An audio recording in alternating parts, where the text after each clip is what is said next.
right, Julian here from the Nocturnal. I had the pleasure to speak with Carina Conti here. How are you doing today? I'm great. I'm happy to talk with you. I'm happy to talk with you as well, since you're portraying Paula Abdul in the Winning Time Lakers series. Yeah, very excited.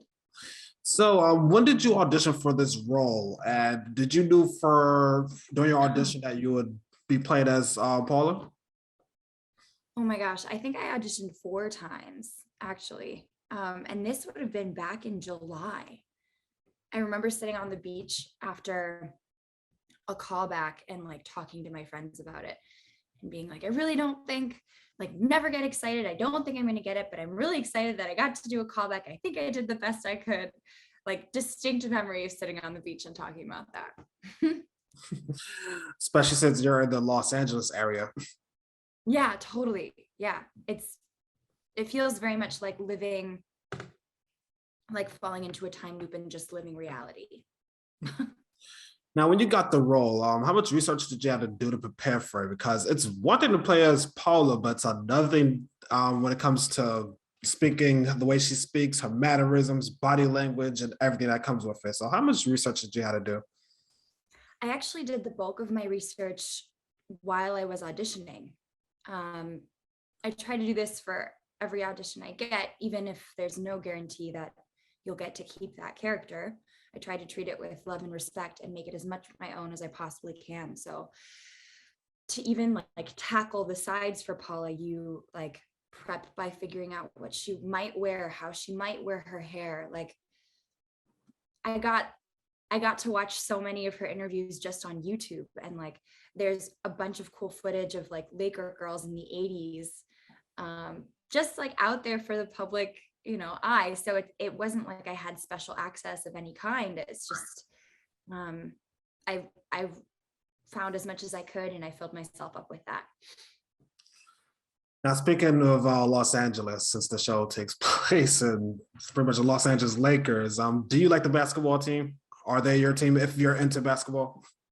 Oh my gosh, I am. I did not grow up in a sports household. So any interest in sports that I have has been a deliberate choice. And I'm like very excited about the Lakers.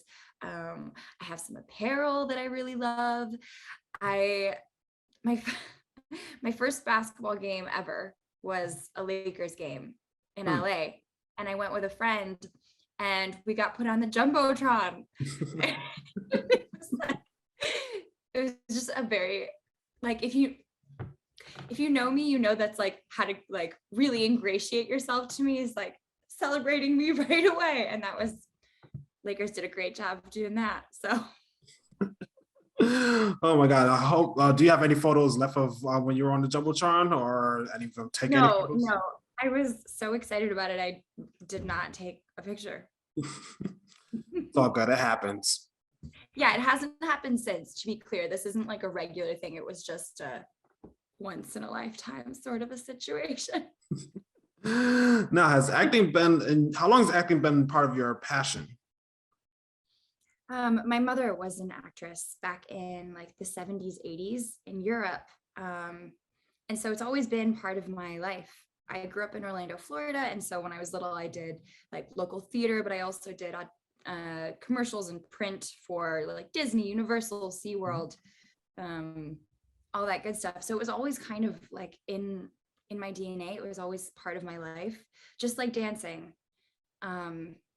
And it was just never something I wanted to get rid of. So my mom really insisted that I get an education. Even in college, I tried to find something else that I was passionate about that filled me in the same way that performing did. And I really could not find anything. And so I moved to LA right after graduating. That's quite interesting with your backstory. It's we don't hear that too much often. That we do, people don't like not like sports, but having grown up in a sports family, the next they come here and find out, oh my God, there's a lot of sports here. Yeah, I grew up with a single mother, and we immigrated from Germany when I was 6. And so that's just not part of our family culture. But it's been one of the best experiences to get to choose bits of that culture for myself. It's not taken for granted. It's a deliberate choice to like watch sports, and like the people I love are really excited about it, and therefore like I've inherited that through them. Now, since being part of the show, since y'all started filming way back in the summer, which episodes have you been proud of being part of? Paula's big episode, I understand, is episode 5. So it debuts this week. It premieres this week on Sunday. But Paula won't be introduced until a little bit later, and then she'll show up. Oh Yeah. my. Now let's talk about the cast real quick. Did you have any funny memories working with the cast during this whole process? Oh, for sure. Yeah, it was by far the most accomplished and the most fun cast simultaneously that I've ever been part of. I think even when you're on set for like over 12 hours and the days are long and the wig is like digging into your head and you're tired and like your body is sore, it just is like, it's such a pleasure to be around these people, because everyone on set is so incredibly talented and so like grateful to be there among people who are so passionate about what they do. And I think in that scenario, it's impossible not to enjoy yourself. It's the most fun and the most efficient way to make television, I think. All good with me. My next question for you, since not only have been on set to learn about that much about the Lakers also have a rich history that's being presented on this show, especially during the mid 80s when they was pretty dominant along with other teams. So how much of that history really intrigued you when you first started reading the scripts and doing a lot of the background planning for your character and for all the scenes involved?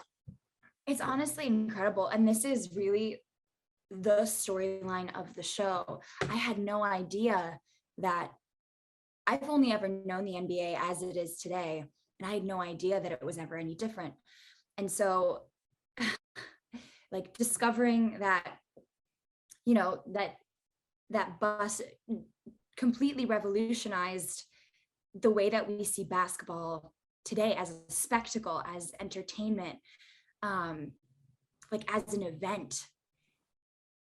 I can't imagine it being any different. And it was a collective vision, but it was really like the actions of this one man that made things come together as they are. I think he really had an eye for talent. And I think he also had an eye for kind of getting out of people's way and allowing them to work in the way that he knew they could. Yeah, I think maybe that's all I'll say, because that's really what the show is about. It's about a bunch of people who are just incredibly good at what they do, falling together under this man who has this vision for something new at a time when like 70s to 80s, that's a huge shift. Like that's a shift in mindset. That's a shift in style. That's a shift in like, this is for my character. It's huge because like, that's what made Paula who she is. Like she had a vision for a dance style that was completely different from what was being done at the time. And that's why she was chosen. That's why she stood out. That's why she became the head choreographer within a year, even though she was only 18. Like that's unheard of. Do you remember when I remember when I was 18. That's crazy. I remember when I was 18 also. That was way back in 2008. But it's just like, I wish that that's who I had been at 18. I wish I had had that kind of confidence to express the ideas that were in me, even if they weren't current with what was being done. So cool. It was very cool. Did you have any conversations with the actual Paula Abdul when it came to either he was on set or a phone conversation? Did you and her ever speak? So I actually got to meet Paula completely by coincidence, which is just the funny, like it's just the most serendipitous thing that's ever happened to me. I was in a musical theater class over Zoom with a man named Bob Garrett. Mm-hmm. This was after wrapping filming. This was like in October. So I still had a couple like small appearances after that, but mostly we had finished my stuff. And there was a special guest at the end of this class, and with like no one in the class knew that I was on this show. No one knew. It was just a coincidence. She ended up being the special guest, and she like told us a bunch of stories. And one of the stories she told was actually about auditioning for the Lakers girls. And I was just sitting there and I hadn't even said anything. And I was just like completely floored. And like, I felt so grateful to just be exactly where I was at that moment. And then afterwards I got to do like for the Q&A session, I was like, hey, I'm Carina. We just wrapped filming for Winning Time. I play you. And she was like, oh my God, that's right. I've heard of you.